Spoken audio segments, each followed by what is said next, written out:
Well, now, the change that will happen in Downing Street has profound implications for all parts of the UK, of course, and Mr Johnson's resignation comes at a very challenging time in Northern Ireland, especially with controversial legislation going through Westminster designed to override parts of the post-Brexit trading arrangements. With me in the studio, our Ireland correspondent Emma Vardy.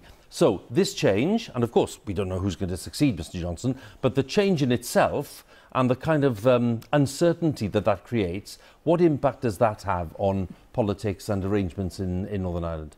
Well, look, none of the political parties in Northern Ireland were fans of Boris Johnson. They'd all been critical of him.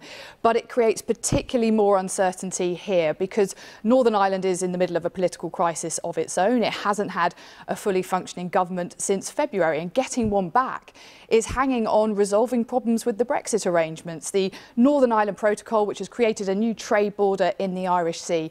Now, the DUP said it won't go back into Stormont unless that is removed. And the party saw Boris Johnson as their best chance for pushing through controversial legislation to override parts of those Brexit agreements.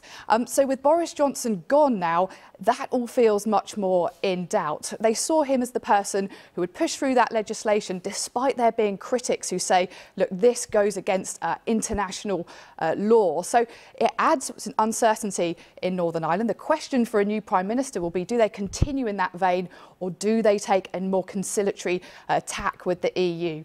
OK, Emma, many thanks again for that. Emma Vardy, our Ireland correspondent there.